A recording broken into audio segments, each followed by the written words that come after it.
আমাদের সভাপতি এই মাঠের নিজামপুর ফুকানিয়া মাদ্রাসার মাঠের সভাপতি ফরদুল, সে মাঠ পরিদর্শন করে বেড়াচ্ছে। তো আমরা তার কাছ থেকে কিছু শোনার জন্য কিছু শুনতে চাচ্ছি।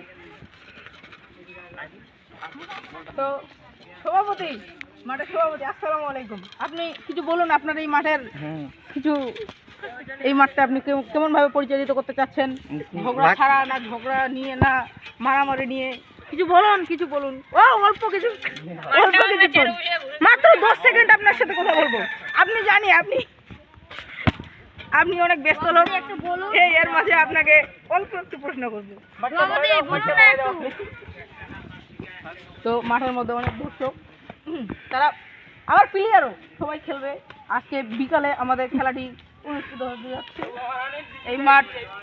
এই মাঠ আজকে বিকাল থেকে খেলা শুরু হবে।